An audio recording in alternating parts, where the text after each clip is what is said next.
You're on, homie. Thanks, Juliet. I'm David. I'm an alcoholic. And wow, this is quite the meeting. Uh, I had not heard of this meeting before, but looks like quite the lively bunch. Just a little Zoom tip. If my share starts slowing down Zoom style, you can create a little more bandwidth by turning off your own video so that if for some reason it miraculously creates a lot more bandwidth for the audio to come through more clearly. So just FYI. Anyway, I've known Juliet for a long time. She came up to San Francisco in the mid-90s as an Orange County wild child, and boy, she's impressed everybody ever since. She's one of my favorite people in AA and has been since the day she arrived on my doorstep. It's funny, there's a million people who I can say, since the day they arrived on my doorstep, I've loved them unconditionally. And it's true. It seemed like my doorstep was almost like the shoreline of some distant island in the middle of an ocean of sobriety somewhere, but it kind of feels like that. Let's see. I have a sobriety date. It's February 20th, 1992. It is the last sobriety date that I've had, but it was not my first. I have a sponsor. He generally knows he's my sponsor. He's the person I call when it's time to work some steps, and we have regular contact, or at least fairly frequent contact. And he's the person I turn to first for steps-related advice, spiritual advice, personal advice. He's not the only person I turn to for those things, but he's the go-to guy. And he's a person who also washed up on my doorstep in the middle of the 90s at some point, and he hasn't been my sponsor for that whole time, but he's the one who's been there for me the most consistently over most of the time. Let's see, and I have a home group, and it's changed over the years because I moved to different places. It's generally best to have a home group in the place where you live. And in the past 3 years, it's been a little difficult to maintain a home group because the city I moved back to has changed. And in this current lockdown situation, I found using technology to go back to one of my old home groups in a different place has been a lot more rewarding to me. I have a sponsor and I am a sponsor. Being a sponsor has been one of my great pleasures and one of my great challenges in AA, and it's been one of the pillars of my program. If you're lagging on working your steps, having a sponsee who's, you know, one step behind you is a really good way to keep moving on the step you're working, because there's nothing like being on step 4 while your sponsee's coming up behind you on step 3 to get your ass moving, because you can't give away what you haven't got. You can't pour wine out of an empty vessel. So there you go. Okay, so yeah, what it was like. I started drinking at the age of 10, started using other things at the age of 10 too. It's funny because younger people in AA, we tend to assume that everybody's the same kind of garbage pail that we are, that it all went in the same spot, and not everybody's like that. The singleness of purpose in AA is sometimes a bit of a stumbling block for a lot of people. I'm not one of those people that yells out outside issues or whatever. I'll just say this. If you're the kind of person who only got addicted to alcohol, you are welcome in Alcoholics Anonymous. If you are the kind of person who got addicted to alcohol and a drug I never used, you too are welcome in Alcoholics Anonymous. If you're the kind of person who got addicted to alcohol and some of the drugs that I used, you too are welcome to Alcoholics Anonymous. If you're the kind of person who got addicted to alcohol and also stole his friends and his own parents' prescription drugs and ground them up into little tablet powder bits and smoked them with some hash and some weed and used vodka for bong water and learned how to steal at the age of 10 or 11 and shoplifted Twinkies because nobody told you they don't go well with red wine, and learned how to run from police and parents with one hand over some open wine or vodka and climb a fence at the same time. You too are welcome in Alcoholics Anonymous, because you know you're my kind of person, and we don't all have to be the same kind of person in AA to have the same common problem and the same common solution. And what I've learned is that in AA, I introduce myself as an alcoholic because that's the actual truth. when I go to an NA meeting, for example, I don't make any bones about it. I'm an addict, so I can introduce myself as an addict and be perfectly comfortable. And I don't really have to differentiate myself there because I'm no better and I'm no worse. And if I go to a different 12-step program for whatever purpose, if I'm part of that program and addicted to whatever they're addicted to, I introduce myself the way they do because I'm a member and I qualify. And I'm just there to support somebody else, then I act like a guest and I behave like a guest, and hopefully they treat me like a guest. And if someone's here at one of our meetings who's not necessarily one of us or doesn't know that they're one of us or is just checking it, if somebody isn't you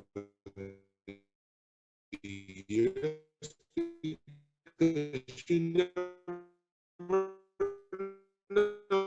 know how the way you only big book anybody reads. We socialize each other.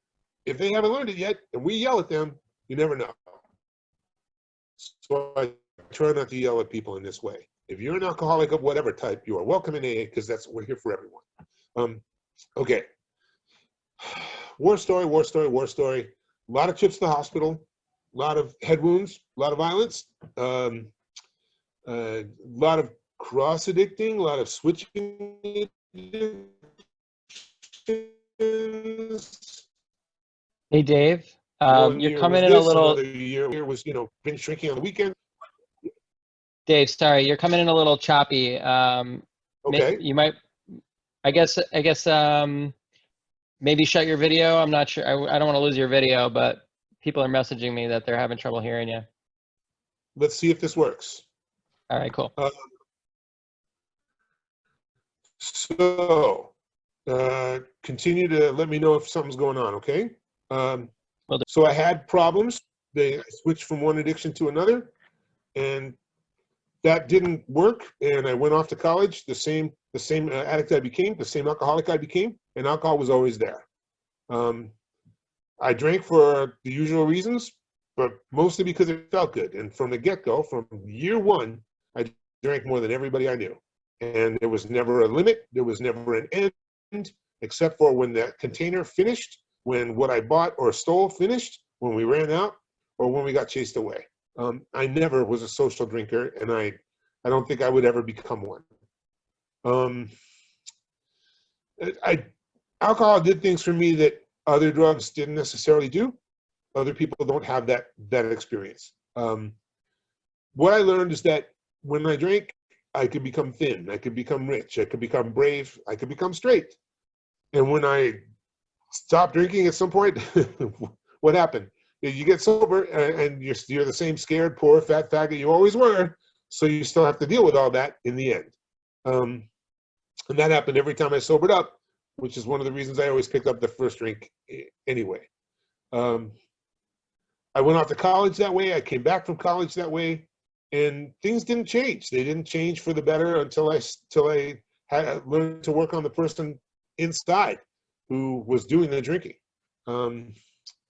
There were incredible scenes of emergency rooms and ambulances and people wondering why it is that I was behaving like this. People telling me I had to stop and why I had to stop. And, the only people who were in the dark were my parents. They didn't really know what was going on or how to stop it. And my heart goes out to them. Boy, I cost them a pretty penny. I hit bottom the first time when I was 14, and I tried to get sober then. For about 30 to 60 days, I kind of gave it a go. And when you're that young, at that age, in those years, all the people did was pat me on the head and pinch my cheek. Nobody had any idea what to do with us. Those Jewish and Italian ladies in AA in Long Island, New York, they were like, you're so young. You're so lucky. Aye. And I mean, my attitude was like, fuck you. I can't drink or get high for another 90 fucking years. And I'm lucky. Yeah, no thanks. Anyway, so that didn't last very long. Hit a major low bottom again. 23, I tried to get sober again. And I lasted about 6 months. Didn't work the steps very well. In fact, I got up the 4th step, totally balked at it. Fell in love with a guy who lived in another city. Me and Mr. Wonderful were going to create a new life 3,000 miles away across the country. So we moved against everybody's advice, lost touch with the program, didn't get a sponsor, didn't finish working the 4-step. Lo and behold, I fucked up the relationship. I was out of the job that I'd moved to, out of the apartment. And when you're young, newly out of the closet, newly out of a relationship, and loose on the streets of San Francisco with no spiritual program and have not been drinking and using for 6 months, there's a yawning chasm waiting for you to fall in. And boy, did I fall. And when I landed on the bottom of that chasm, I bounced along the bottom for a year and a half of the grossest, most disgusting bottom I could imagine for myself. And for the next year and a half, I bounced along in the gutter and picked up a shit ton of dirt that I rolled all over me, man. And we're talking early 90s now. So this was the tail end of the AIDS epidemic when shit hadn't gotten hopeful yet. They hadn't invented any of the drugs that keep people alive now. And I was working in bars because that was all I could think of. I was drinking every day. I was using a lot of shit. And the only people who would hire me were bars. And my jobs were everything from bartender to bouncer to barback. And I was working at this one bar that was like about a block away from the drag queen whore bars and on the edge of the heroin addict streets. So it was this one bar that was a place where the teenage gay hustlers would go to sit for a drink and then do the $20 blowjobs in the alley and around the corner. So it was the perfect intersection of like sex and drugs and alcohol and violence. Every couple of months, I'd wind up in the hospital with a head wound. And, you know, for some reason, my sister had wound up moving here to the Bay Area. And my mother was out here visiting her. And lo and behold, I picked that very weekend to have a massive violence situation with alcohol and a head wound. And of course, my talent in getting drunk, every time I blacked out or had a problem, the way I came back to was when we come out of a blackout or come out of a situation like that, the first thing that happens is one of our senses comes to first, like either the light is flashing in our eyes or we hear the sound of breaking glass or something happens. One of the senses activates first. Mine was always smell. I could always smell when like a bodily fluid had gone from in to out. And for me, that coppery smell of too much blood and too much alcohol, wrong place, was always what brought me out of whatever had transpired before. So yet again, I wake up in a hospital and there's blood everywhere. And of course it's 60 proof or whatever, because it's, you know, I've been drinking for days. And the guy I was with was even worse condition on a gurney in front of me. And it wasn't like one of those situations where you could call your parents like a couple of days later and go, it wasn't that bad, but could you send me the rent money anyway? Because my mom was literally right there in the emergency room at 4 a.m. watching some nurse stitch up the back of my head. It wasn't like I could look up at her and go, this is not as bad as it looks, because it was exactly what it looked like. And when, I mean, you know, very few people are lucky enough to come to with their mom in the emergency room right there. And there I was. So I had to face it right there. And I've been lying to a therapist the whole time, 6 months, lying to her about going to an AA meeting and not liking it or whatever. And finally, all the lies had to fall away. The whole jig was up. And so I came to, I recovered for a week, let the pain medication wash its way out of my system. And I called back this therapist and I told her what happened. And she goes, are you done?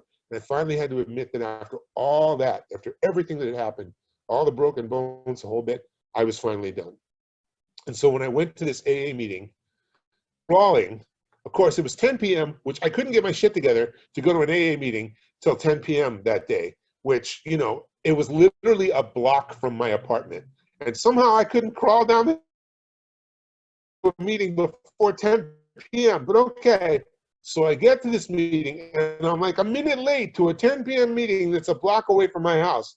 But all right, so I go to this meeting and the guy in front of the meeting, the door greeter, he's got dyed green hair, green frames on his black sunglasses, which he's wearing at 10 p.m. at night.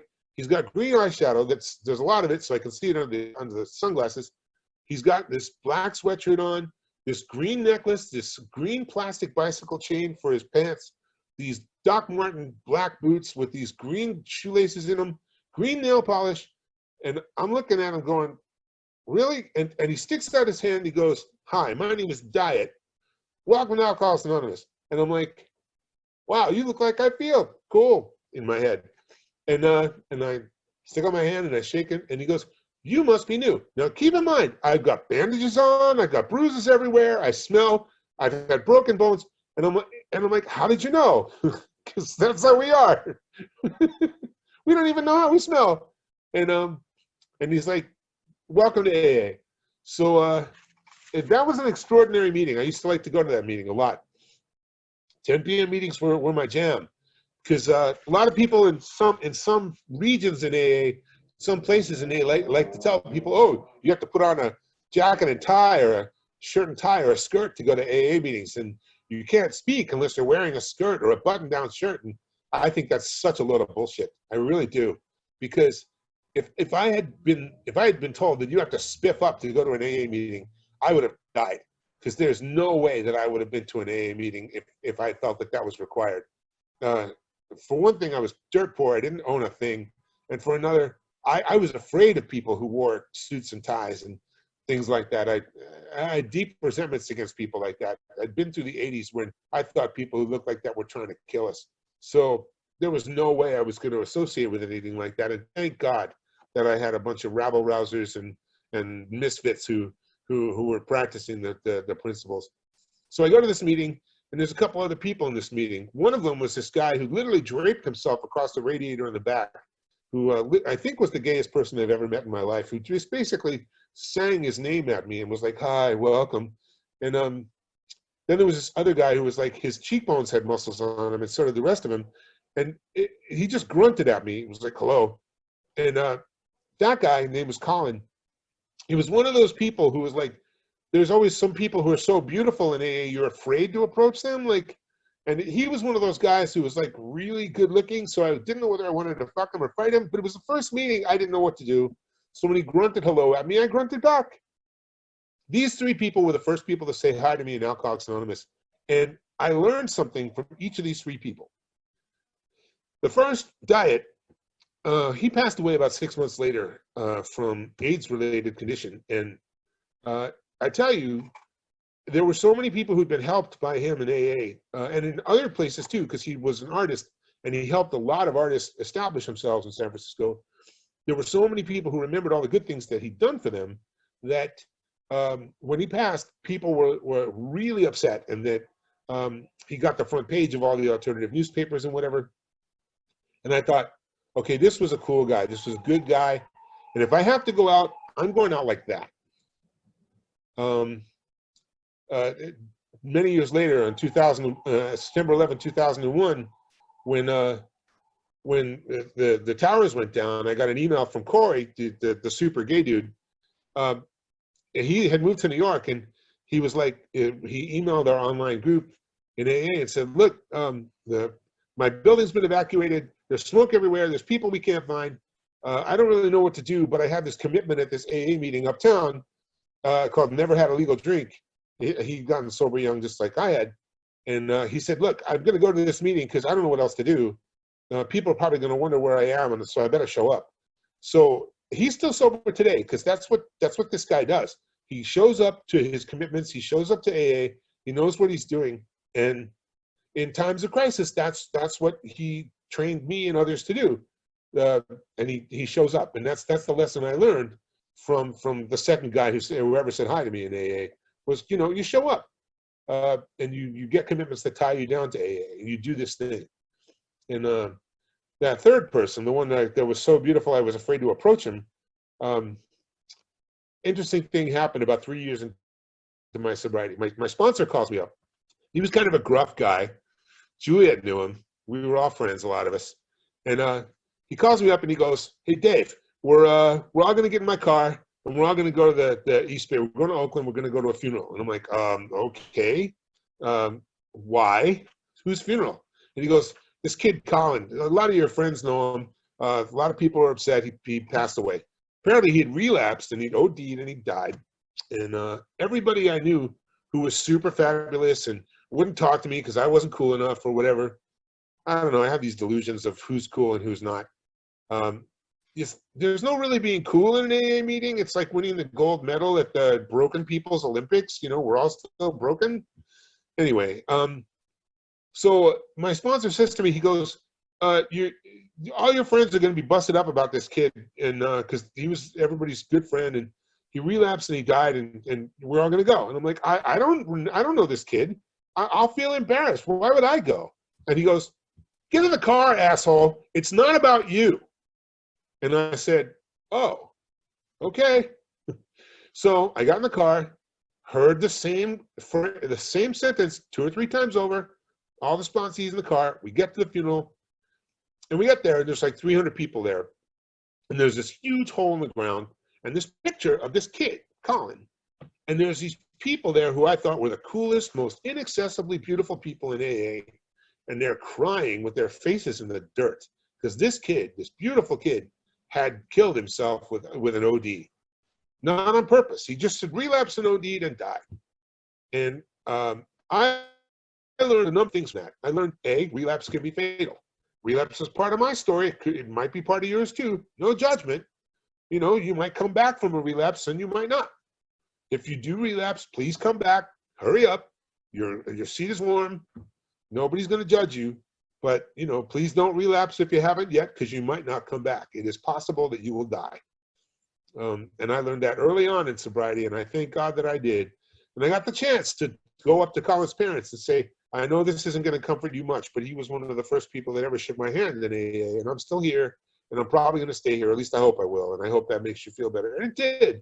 And it was a nice thing to be able to do. And you know, ever since then, I've resolved to try to remember the names of every person I've ever met who ever relapsed in AA. And it's hard because the numbers are getting higher and higher every year. The longer you stay sober, the more that happens. And I just wanted to kind of illustrate what happens with these 3 people and these 3 paths that you can take.